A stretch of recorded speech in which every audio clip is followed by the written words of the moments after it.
ধরেন বাংলাদেশে আপনি যে ধরনের রাষ্ট্র ব্যবস্থা কায়েম করতে যাচ্ছেন, ধরেন যে খিলাফা, সেই খিলাফা আসলো, তাহলে কি আপনারা এই যে ধরেন কালী পূজার কথা বলা হলো সেগুলি বন্ধ করে দিবেন? যে না, রমনায় বা বন্ধ হবে কেন?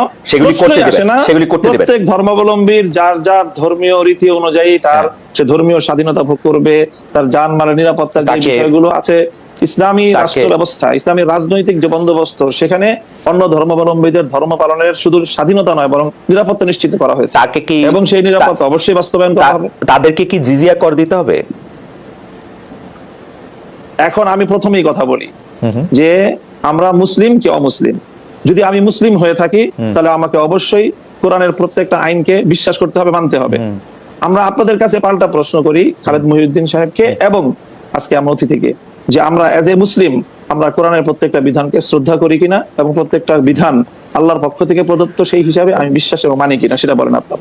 আচ্ছা, আমি প্রশ্ন উত্তর দিচ্ছি, আপা নিশ্চয়ই আমার থেকে দিবেন, আপা উত্তর দিবেন। আমি শুধু প্রশ্নটা করি যে আমরা কি কোরআনের বিধানটার প্রতি শ্রদ্ধা করি কেবলমাত্র আমি মুসলমান সেইটা বড় হওয়ার জন্য, নাকি আপা আরেকটা কথা বিভিন্ন জায়গায় বলে থাকেন, আমার হারাম হালাল জ্ঞান, আমার ঘুষ সুদ জ্ঞান, আমার অন্যায় অত্যাচার জ্ঞান, আমার বিভিন্নভাবে বিভিন্ন মানুষের যেটাকে আমানত্রে খেয়ানত করার জ্ঞান, সেটাও আমরা মানি।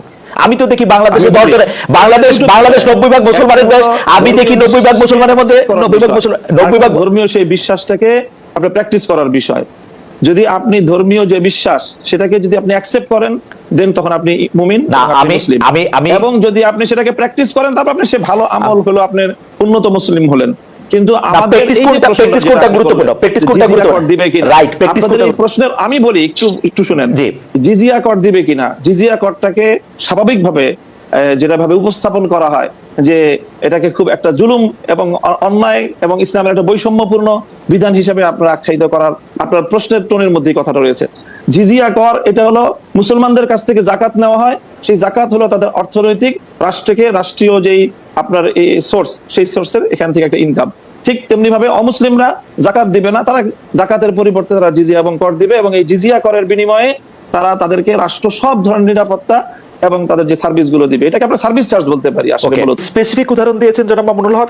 আমরা গত 3 মাসে কিন্তু আরো কিছু ঘটনা খবর পেয়েছি যেখানে রাস্তায় চলাচল নারীরা আক্রান্ত হয়েছেন, পোশাক নিয়ে নারীদের কটূক্তি করা হয়েছে বা হচ্ছে। এসব ঘটনায় আপনাদের ক্ষেত্রে আপনাদের সমর্থন কি আছে?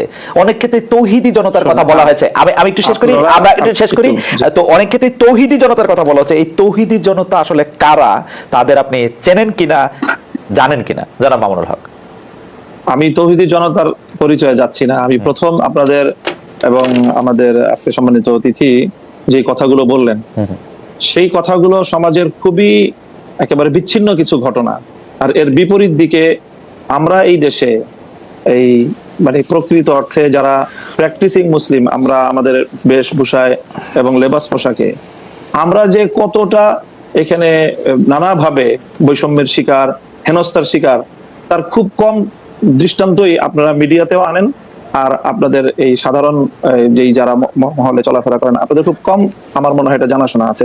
এই যে কালী পূজার যে দৃষ্টান্ত উনি আনলেন, আমি যদি এর বিপরীতে দৃষ্টান্ত আনি যে বাংলাদেশের বুয়েটের মতো একটা শিক্ষা প্রতিষ্ঠানে, সেখানে সব ধরনের গান বাদ্য ইত্যাদির অনুষ্ঠানগুলো দেদারসে হচ্ছে, কখনোই সেখানে এটা নিয়ে কোনো সময় পারমিশনের ক্ষেত্রে কোনো বিধিনিষেধ হচ্ছে না, অথচ তারা একটা কোরআনের তাফসীরের আলোচনা করতে গিয়ে অনুমতি চেয়েছিলেন। রাসূল সাল্লাল্লাহু আলাইহি ওয়াসাল্লামের জীবনী আলোচনার মতো একটা সাধারণ মানের ধর্মীয় অনুষ্ঠান আয়োজন করা পারমিশন চেয়েও বুয়েটের কর্তৃপক্ষের কাছ থেকে সেই অনুমোদনটা পাননি। এটা সকল মিডিয়াতে এসেছে।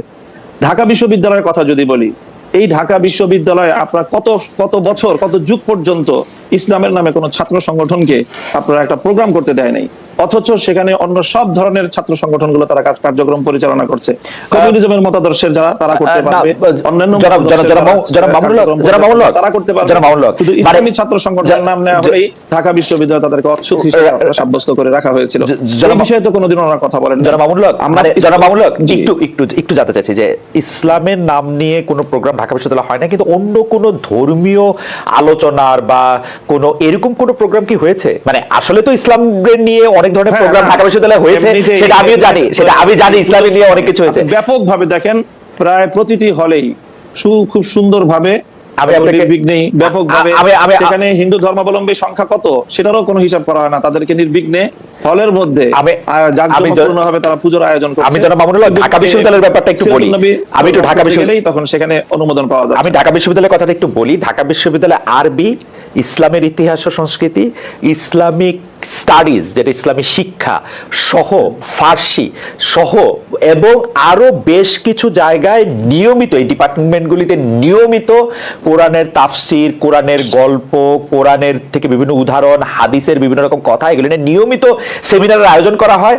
নিয়মিত কিন্তু এগুলি করা হয় একাডেমিক কার্যক্রমের অংশ হিসেবে, এবং সেইটা শুধু একাডেমিক কার্যক্রমের অংশ হিসাবে না, মানে সেইটা যে সিনেট হল এর মধ্যেও অনেক সময় সেটা হয়, হয়ে আসতে হবে, মানে সেটাতে কোনো, কিন্তু আপনি বলছেন যে এটা হয় না। আমরা ঢাকা বিশ্ববিদ্যালয়ের একজন, আমি ঢাকা বিশ্ববিদ্যালয়ের একজন অধ্যাপককে জানতে চাই, ঢাকা বিশ্ববিদ্যালয়ের অধ্যাপককে একজন বলতে চাই, ঠিক একই ভাবে যে কালী পূজার যে ঘটনা ম্যাডাম বললেন, সেটাও অবশ্যই ঘটনা সম্পর্কে তো আমরা বিস্তারিত জানি না, হয়তো কোনো ছাত্র বিচ্ছিন্ন হবে সেই ধরনের কিছু করে থাকতে পারে, সেটাকে হিন্দু ধর্মাবলম্বীদের বিরুদ্ধে একটা অভিযান বা একটা ভূমিকা হিসেবে চিহ্নিত করার কোনো মানে আমাদের কাছে তো প্রমাণ। আচ্ছা, আমরা একটু মনে করি, আমরা একটু ম্যাডামের কাছে, সে প্রকৃত অর্থে যারা দাড়ি টুপিওয়ালা মুসলমান হিসাবে ইসলাম ধর্মকে তারা সকল ক্ষেত্রে প্র্যাকটিস করতে চায়, বিশেষ করে রাজনৈতিক ক্ষেত্রে যারা আমরা ইসলামকে প্র্যাকটিস করতে চাই, আমরাই হলাম প্রকৃত অর্থে বাংলাদেশে আসলে সংখ্যালঘু, এবং আমরাই সবচেয়ে বেশি বৈষম্য এবং নানা ধরনের অত্যাচার এবং নিপীড়নের শিকার, এবং আমাদের এই নিপীড়নের বিরুদ্ধে কখনোই সমাজের